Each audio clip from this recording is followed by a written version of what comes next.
തെരഞ്ഞെടുപ്പ് പ്രചാരണ ചൂടിൽ ജമ്മു കശ്മീർ. നിയമസഭാ തെരഞ്ഞെടുപ്പിന്റെ ആദ്യഘട്ട പോളിംഗ് നാളെ നടക്കും. ആദ്യഘട്ടത്തിൽ ജനവിധി രേഖപ്പെടുത്തുന്ന ദക്ഷിണ കശ്മീരിൽ ഇത്തവണ ബിജെപിയും സ്ഥാനാർത്ഥികളെ നിർത്തിയിട്ടുണ്ട്. പുൽവാമ, റംബാൻ, ഷോപ്പിയാൻ, അനന്ത്നാഗ് തുടങ്ങി ദക്ഷിണ കശ്മീർ അടക്കമുള്ള മേഖലയിലെ 24 മണ്ഡലങ്ങൾ നിയമസഭാ തെരഞ്ഞെടുപ്പിന്റെ ആദ്യഘട്ടത്തിൽ നാളെ ജനവിധി എഴുതും. വോട്ടെടുപ്പിനുള്ള ക്രമീകരണങ്ങൾ അവസാന ഘട്ടത്തിലാണെന്നും ആവശ്യമായ സുരക്ഷാ നടപടികൾ സ്വീകരിച്ചിട്ടുണ്ടെന്നും തെരഞ്ഞെടുപ്പ് കമ്മീഷൻ അറിയിച്ചു.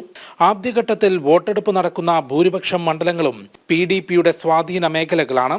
നാഷണൽ കോൺഫറൻസ് കോൺഗ്രസ് സഖ്യവും അവാമി ഇത്തിഹാദ് പാർട്ടിയും വോട്ട് ബാങ്ക് പിടിക്കാൻ കിണഞ്ഞു പരിശ്രമിച്ച മണ്ഡലങ്ങളിൽ വികസന നേട്ടങ്ങൾ മുൻനിർത്തി BJPയും ശക്തമായ പ്രചാരണം നടത്തി. ശക്തി കേന്ദ്രമായ ജമ്മു സെക്ടറിന് പുറമെ കശ്മീർ മേഖലയിലും സ്ഥാനാർത്ഥികളെ നിർത്തിക്കൊണ്ടും സ്വതന്ത്രരെ പിന്തുണച്ചും ശക്തമായ പ്രചാരണമാണ് BJP നയിക്കുന്നത്. 10 വർഷത്തിന് ശേഷം നടക്കുന്ന നിയമസഭാ തെരഞ്ഞെടുപ്പിൽ വാശിയേറിയ പ്രചാരണവും വാദപ്രതിവാദങ്ങളും രാഷ്ട്രീയ പാർട്ടികൾ തമ്മിൽ ജമ്മു കശ്മീരിൽ നടക്കുന്നു. തെരഞ്ഞെടുപ്പ് റാലികളിൽ പങ്കെടുക്കാനായി പ്രധാനമന്ത്രി നരേന്ദ്രമോദി വ്യാഴാഴ്ച ജമ്മു കശ്മീരിലെത്തും. ശ്രീനഗറിലും കട്രയിലുമാണ് പ്രധാനമന്ത്രിയുടെ തെരഞ്ഞെടുപ്പ് റാലി.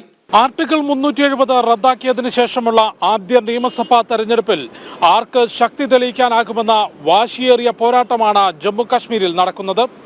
3 ഘട്ടങ്ങളിലായി വോട്ടെടുപ്പ് നടക്കുന്ന മേഖലയിൽ നാളെ ആദ്യഘട്ടത്തിൽ 24 മണ്ഡലങ്ങൾ പോളിംഗ് സ്റ്റേഷനിലെത്തും. ജമ്മുവിൽ നിന്നും സഞ്ജയ് കൗശലിനൊപ്പം ജിഷ്ണു കൃഷ്ണൻ, ജനം.